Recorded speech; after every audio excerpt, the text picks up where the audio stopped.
اب ان تمام چیزوں میں ایک اور کمپیریزن پیش کرنے چاہتا ہوں، پھر چلیں گے وہ طریقہ کیا ہے کہ جنت گارنٹیڈ ہو جائے، جنت کی 2 چابیاں کیا ہیں اس کی طرف پھر میں آؤں گا. لیکن ایک بڑی خوبصورت کمپیریزن آپ کو بتانا چاہتا ہوں.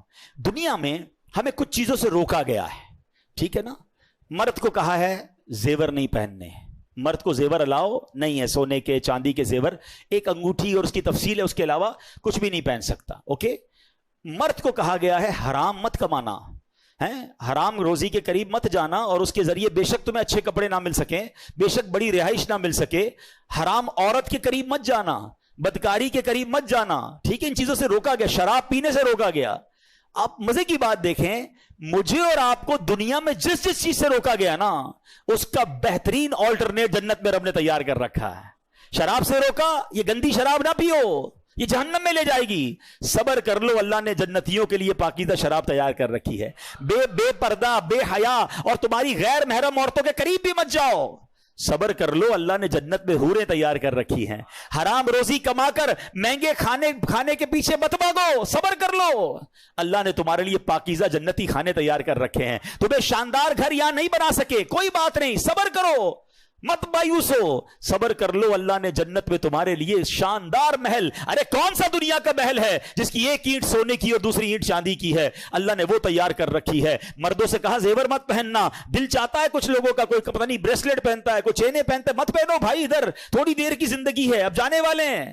مگر وہاں جائیں گے، اللہ نے جنتیوں کے لیے جنتی زیور تیار کر رکھے ہیں. ایچ اینڈ ایوری تھنگ جس چیز سے ہمیں دنیا میں روکا ہے، اس کا شاندار عظیم و شان نعم البدل جو ہے جنت میں تیار کر رکھا ہے. اب آپ کی مرضی ہے، 50 60 70 سال کی زندگی میں ادھر مزے لینے ہیں، مزے پھر بھی نہیں ملتے، لیکن اگر پھر بھی لینے ہیں، یا وہ ختم نہ ہونے والی جو زندگی ہے جس میں رب کے وعدے ہیں، وہ نعمتیں تمہارا انتظار کر رہی ہیں، تو عقل مند وہ ہے جو شارٹ ٹرم تھوڑی دیر کا پین لیتا ہے اور لانگ ٹرم گین حاصل کرتا ہے. اللہ کرے یہ بات سمجھ آ جائے کہ دنیا میرا امتحان ہے، دنیا میرا ٹیسٹ ہے، اور ڈیسٹنی اور میرا جو ڈیزگنیشن ہے، میرا جو ڈیسٹینیشن ہے، میری جو منزل ہے وہ میری جنت ہے، تو مجھے اس کی تیاری کرنی ہے. اللہ کرے اس دنیا میں آ کر ہم یہ سمجھ جائیں کہ شیطان آئے گا آپ کی طرف بڑھ کر، کبھی پیسوں کی صورت میں آئے گا، کبھی لگزریز کی صورت میں آئے گا، کبھی عیاشی کی صورت میں آئے گا، کبھی حرام کی صورت میں چیزیں لے کر آئے گا. اب آپ نے ادھر ڈیسیشن لینا ہے کہ مجھے دنیا کے حرام کی طرف جانا ہے کہ جنت کی نعمتوں کی طرف جانا ہے. عقل مند وہ ہیں جو دنیا میں جیتے اس لیے ہیں کہ میں نے جنت میں جانا ہے. اور یہی بات رب نے قرآن میں فرمائی ہے، الذی خلق الموت والحیات لیبلوکم ایکم احسن عملا. ہم نے موت اور زندگی کو پیدا ہی اسی لیے کیا ہے. قرآن نے خود کہہ دیا کہ ہم نے موت اور زندگی کو پیدا ہی اسی لیے کیا ہے تاکہ دیکھیں تم میں سے کون اچھے عمل کر کے آتا ہے. مسئلہ سمجھ آیا آپ کو؟ ہم دنیا میں ایگزامینیشن ہال میں آئے ہیں.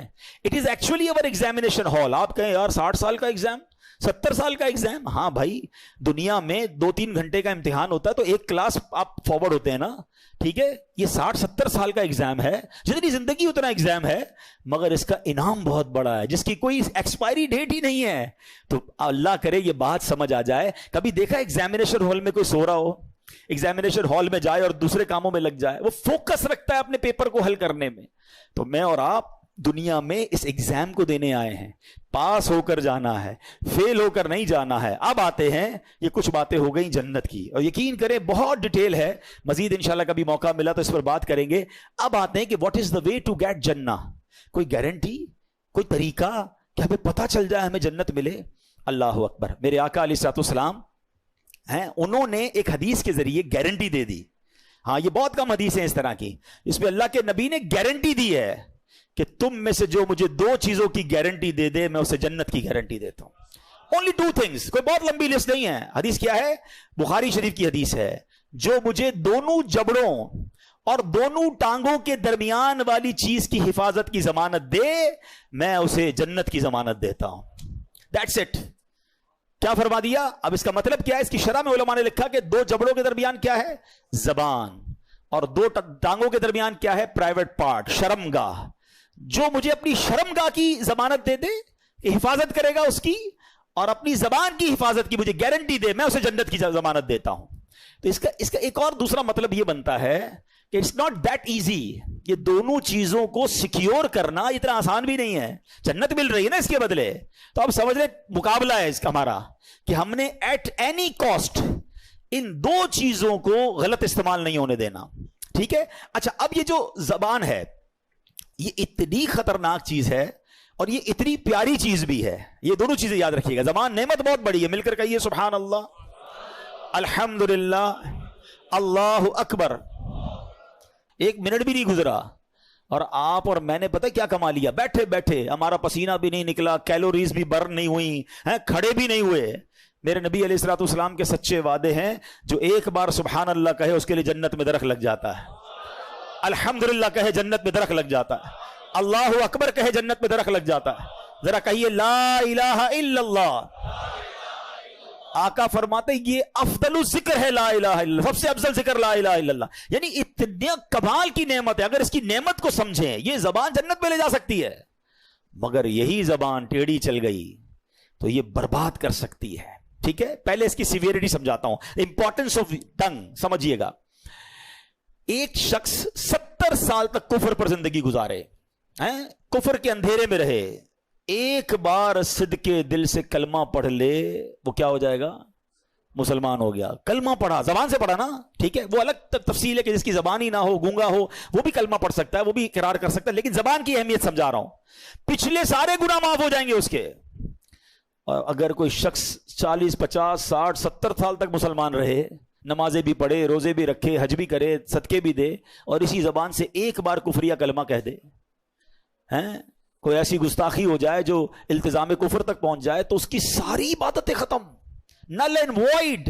ابھی میں نے کہا نا جو ایمان پر جس کا خاتمہ نہیں ہوگا تو جنت میں کیا, جہنم میں ہمیشہ رہے گا, جنت میں جائے گا ہی نہیں. ایک زبان کا جملہ میرا سب کچھ ڈسٹرائے کر سکتا ہے.